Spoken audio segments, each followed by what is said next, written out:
I'm Michelle Barron, Deputy Editor at Afar.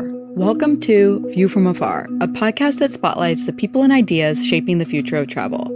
And in this special series, I'm coming to you live from the floor of IPW, the annual travel conference organized by the U.S. Travel Association to share the best of America with the rest of the world. In today's episode, I'm thrilled to chat with Bill Hornbuckle, the CEO and president of MGM Resorts International.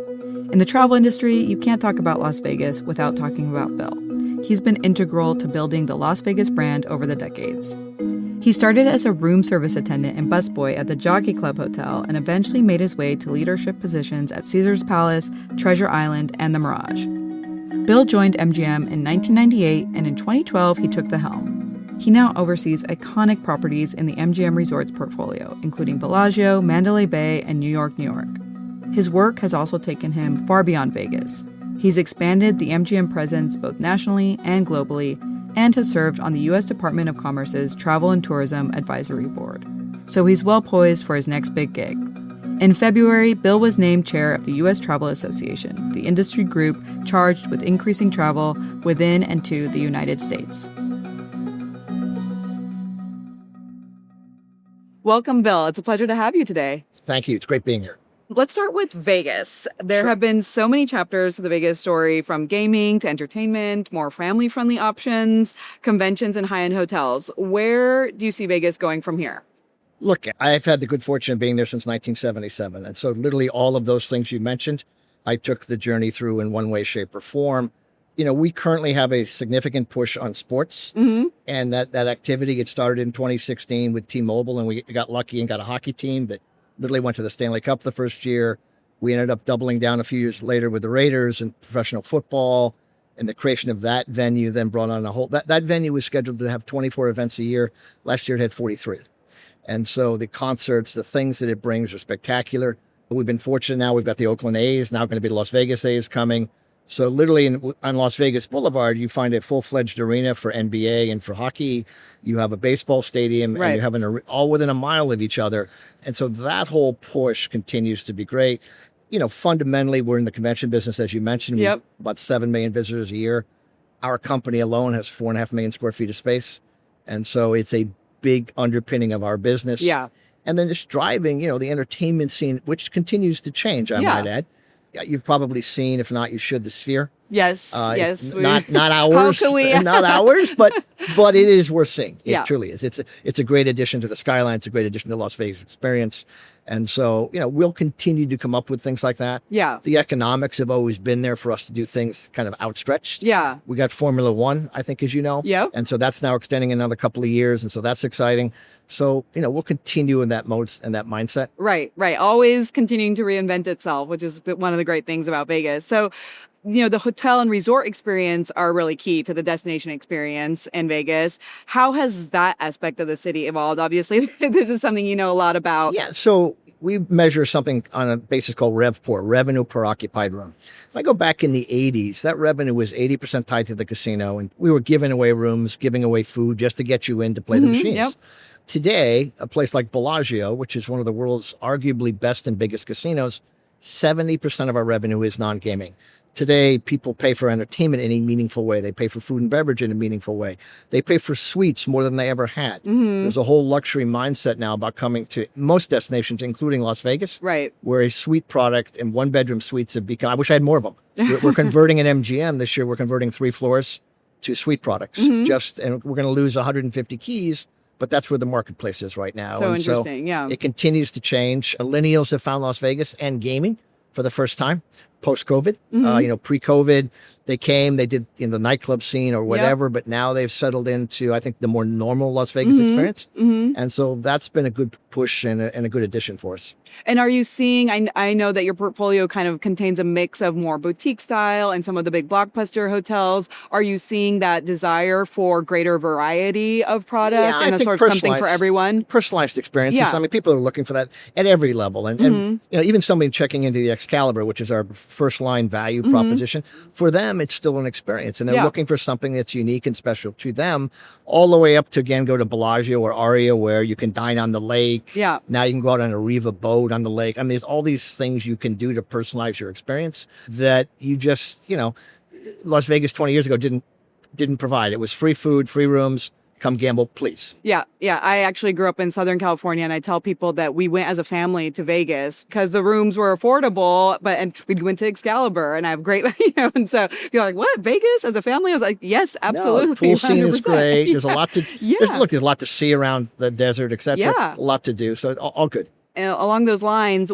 what are some of sort of the lesser known Vegas attractions, things about the city and surroundings that are gaining traction with the next generation of travelers? Particularly for a lot of our international visitors, it's nothing for them to jump on a helicopter, go to the Grand Canyon for the day. And that's a great experience. Yeah. There's nothing to go up the Valley of Fire for them to jump in a car and tour Red Rock, which is literally some of the best hiking in the world. You can see it from Las Vegas Boulevard, 15 miles outside of town. And so there's Lake Mead, which, albeit down some, still has a lot of water sports on it. And so the surrounding area is great. Southern Utah, St. George is amazing. Golf is a big deal up in that community. Obviously, Las Vegas has got lots of golf. Right. And so there's a lot to do beyond just what people think of Las Vegas as. Right. And people enjoy that. And they're continuing to do that en masse. So interesting that it's sort of evolved into more of this like adventure outdoor destination as well, because it wasn't traditionally what Vegas was known for. But people are like, actually, there's so many beautiful things around here. There is. So in your role as chair of the board at U.S. Travel Association,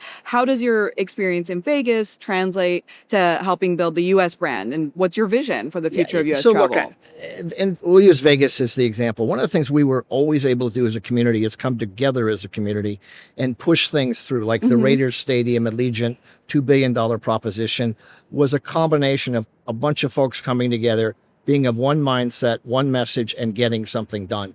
We're trying to do the same thing with travel. It's complicated in the U.S. I mean, you go to UK or many other European countries, they have a minister of tourism, they have a minister of sports. We have none of that. Right. We have the overview for tourism sits in the Commerce Department, but state is involved, because of visas. You've got Homeland Security involved, trying to get into the country with immigration and all that entails. You have transportation involved. And so trying to have government act as one has been a key push. I was, before this role, chair of TTAB on behalf of Secretary Raimondo for Commerce. And the goal was to try to get everybody in the room and talk about what's important and what we could do about it and how we could influence that. That goal hasn't changed at U.S. Travel. The good news is, at least for today, the administration recognizes that. And candidly, given the environment, I think the administration is the only one who can pull this together because we have this massive opportunity in front of us right now with the Olympics coming, World Cup coming, Ryder Cup. There are 10 events over the next decade that are America 250 coming that can be defining in a way like nothing else we've historically ever done, and really turn it, what was a $50 billion surplus has now become a $50 billion deficit into a positive thing. But it will take one mind, it'll take focus by the administration and the industry to do things so that you're not waiting 3 hours to get into the country. Right. So you're not waiting 180 days in some countries to get a visa to begin with. And so thinking about it holistically from beginning to end is what's important, but communicating it with one voice is important. And those are some of the big challenges you see. It's money, and money. And it's getting in front of the right, legislators, getting the right things in play. Secretary Duffy now with transportation has a $12.5 billion ask in the big, beautiful bill for FAA. It is essential that he gets that. We all saw what happened in Newark, and there are many airports in that similar condition throughout the U.S. And so making sure that some of the things that are really critical get pushed through are what's important. And then another one, we're sitting right across from Brand USA here. Its funding is in jeopardy. It's funded historically off of a $13 tax that you pay when you come into the country. The government wants to sweep that money away and lower that budget to $20 million. That's not good. Yeah. And so, keeping an eye on that, focusing on that, understanding and pushing through what is really a separated government function into a single focus is really the key job of this association, and keeping everyone focused on how to move forward through technology, through economics. So it makes a difference.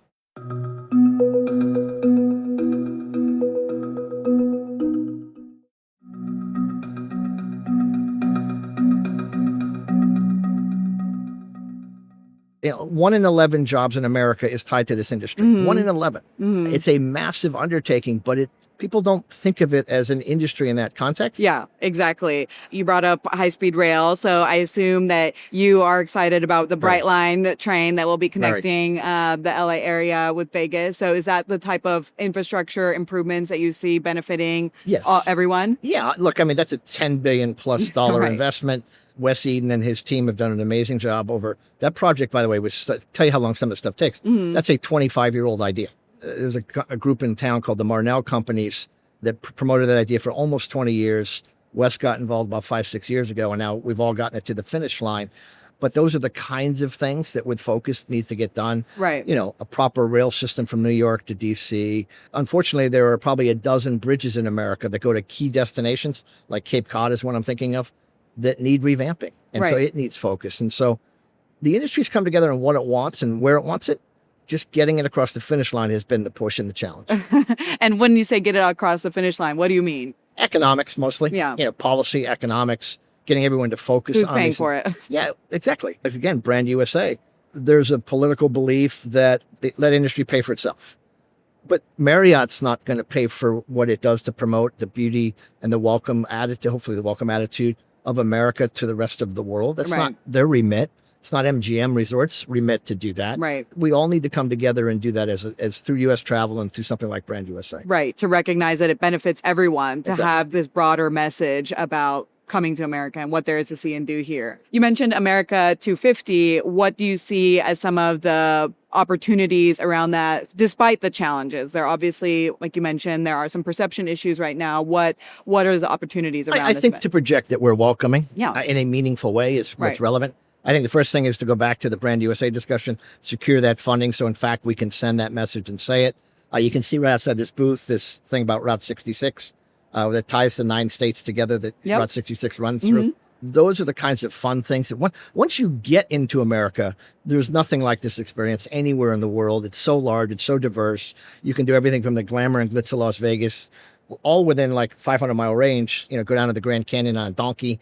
I mean, it goes on and on and on, the kinds of things you can do. And the access to them is pretty free flowing once you're here. Yeah. It's that whole process we all need as an association and as an organization of travel executives to really focus the administration on and make sure we get someplace different. How is it going to work? I mean, we have these major sporting events coming. A lot of people have, a lot of people, there's technology can help that meaningfully. Right. You know, obviously proper staffing and proper focus on the countries that matter can help that meaningfully. Like China right now, you know, we're down 50% of Chinese visitors as a nation. I am as a destination. You know, they spent, I think the average when it was peaking was like 4,000 per person a visit. I mean, it was meaningfully different than everybody else. Yeah. But for today, given the environment, given all that's going on, given where airlines can and can't do anymore with Russia, maybe we need to refocus our things on things that will move. Like World Cup is the first big opportunity in 2026. Yeah. So what is it that we can do to make sure that World Cup and those people that are coming have the best travel experience they can have from end to end? Right. It's basics, but it's making sure we do have the right staffing in place, making sure we're simply ready when they arrive at LAX and some of these other places to accommodate them. It sounds simple, but like I just had a reporter I was talking to had a 3-hour experience to get through immigration.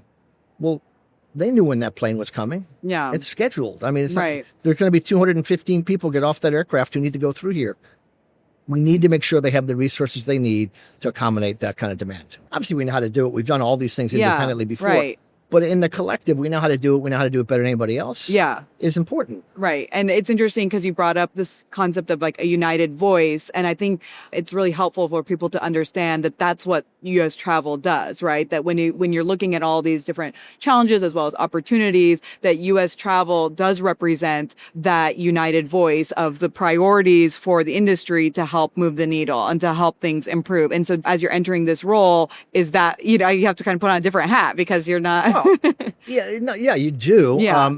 But it's commonality. Yeah. And again, I think I mentioned I was chair of TTAB, which is the Commerce Department's version of travel, because technically travel sits within the Commerce Department. We have asked for, we just haven't gotten funding yet. We've got approval for an Assistant Secretary of Travel and Tourism, which will be helpful in just bringing all these disparate pieces and parts of the government together as one so that experience can be seamless. Just literally getting the various constituencies in play is critical. For now, fortunately, the administration has stepped up and recognized the void. They have a special committee they've put together. J.D. Vance is chair of that committee. Actually, the president's chair, J.D. is vice chair. But the point is, there are people in the White House who have focused on this issue going forward. Right. And for now, that's meaningful because otherwise we're not going to get it done in time. Right. Right. And so are you hopeful as you step into this role? Are you hopeful? Yes. I think we have more challenges today than I thought we'd have 6 months ago when the subject first came up. But yeah, I'm very hopeful. Yeah. And look, I think this show demonstrates that. I mean, look at the enthusiasm. You got 5,000 active buyers here. And while everybody in the back of their minds thinking about where will all this ebb and flow, it will ebb and flow because it historically always has. And we will get to the next point as we always do on this kind of stuff. Well, thank you so much for joining us today, Our pleasure. Bill. Thank you. Thanks for joining this episode of View from Afar. In the show notes, you'll find links to the topics we discuss, links to U.S. Travel Association's website and social handles, as well as our coverage of great trip ideas all across the country. And be sure to follow along this week to hear more interviews with travel industry experts. You can find more Views from Afar on afar.com, and be sure to follow us on Instagram and TikTok. We're at Afar Media. If you enjoyed today's conversation, I hope you'll come back for more great interviews. Subscribing always makes that easy. And be sure to rate and review the show on your favorite podcast platforms. This has been View from Afar, a production of Afar Media. The podcast is produced by Aislinn Green and Nikki Golteland, with assistance from Michelle Barron and Billy Cohen. Music composition from Epidemic Sound. This podcast is part of the Airwave Media Podcast Network. Visit airwavemedia.com to listen and subscribe to their other fine shows like Culture Kids and the Explorers Podcast.